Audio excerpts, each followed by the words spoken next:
यह घटना कुपवाड़ा सेक्टर में घटित एक जवान द्वारा शेयर की गई सच्ची घटना है, जिसे आपको शेयर किया जा रहा है। एक मेजर के नेतृत्व में 15 जवानों की एक टुकड़ी हिमालय के अपने रास्ते पर थी। कड़ाके की ठंड में मेजर ने सोचा कि अगर उन्हें यहाँ एक कप चाय मिल जाती तो आगे बढ़ने की ताकत आ जाती। लेकिन रात का समय था, आसपास कोई बस्ती भी नहीं थी। लगभग 1 घंटे की चढ़ाई के पश्चात उन्हें एक जर्जर चाय की दुकान दिखाई दी, लेकिन अफसोस उस पर ताला लगा था।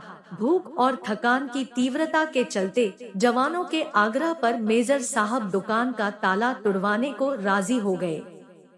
खैर, ताला तोड़ा गया तो अंदर उन्हें चाय बनाने का सभी सामान मिल गया। जवानों ने चाय बनाई, साथ ही वहां रखे बिस्किट आदि खाकर खुद को राहत दी।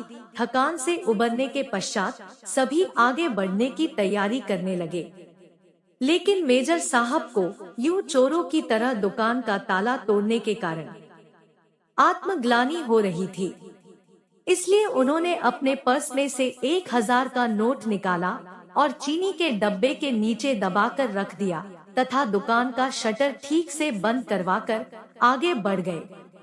3 महीने की समाप्ति पर इस टुकड़ी के सभी 15 जवान सकुशल अपने मेजर के नेतृत्व में उसी रास्ते से वापस आ रहे थे।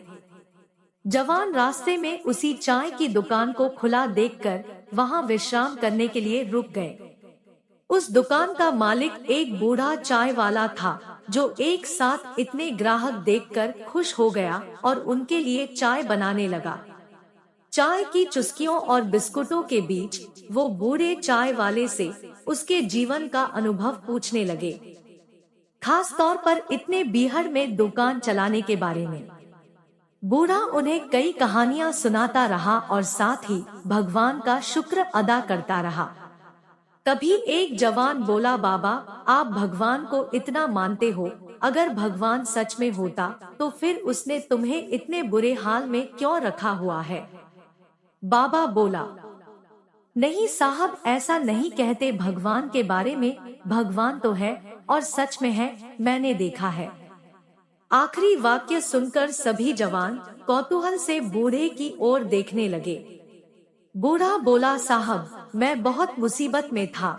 एक दिन मेरे इकलौते बेटे को आतंकवादियों ने पकड़ लिया। उन्होंने उसे बहुत मारा पीटा, लेकिन उसके पास कोई जानकारी नहीं थी, इसलिए उन्होंने उसे मार पीट कर छोड़ दिया। मैं दुकान बंद करके उसे हॉस्पिटल ले गया। मैं बहुत तंगी में था साहब, और आतंकवादियों के डर से किसी ने उधार भी नहीं दिया। मेरे पास दवाइयों के पैसे भी नहीं थे और मुझे कोई उम्मीद नजर नहीं आती थी। उस रात साहब, मैं बहुत रोया और मैंने भगवान से प्रार्थना की और मदद मांगी। और साहब, उस रात भगवान मेरी दुकान में खुद आए। मैं सुबह अपनी दुकान पर पहुंचा। ताला टूटा देखकर मुझे लगा कि मेरे पास जो कुछ भी थोड़ा बहुत था वो भी सब लुट गया। मैं दुकान में घुसा तो देखा 1000 रुपए का एक नोट चीनी के डब्बे के नीचे भगवान ने मेरे लिए रखा हुआ है। साहब, उस दिन 1000 के नोट की कीमत मेरे लिए क्या थी शायद मैं बयान न कर पाऊं, लेकिन भगवान है साहब, भगवान तो है। बूढ़ा फिर अपने आप में बड़बड़ाया। भगवान के होने का आत्मविश्वास उसकी आंखों में साफ चमक रहा था। यह सुनकर वहां सन्नाटा छा गया। सभी जवानों की आंखें मेजर की तरफ देख रही थी, जिसकी आंख में उन्हें अपने लिए स्पष्ट आदेश था, चुप रहो। मेजर साहब उठे, चाय का बिल अदा किया और बूढ़े चाय वाले को गले लगाते हुए बोले, हाँ बाबा, मैं जानता हूँ भगवान है और तुम्हारी चाय भी शानदार है।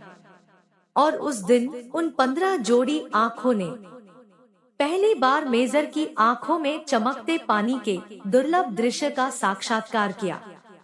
सच्चाई यही है कि भगवान तुम्हें कब किसी का भगवान बनाकर कहीं भेज दे, ये खुद तुम भी नहीं जानते।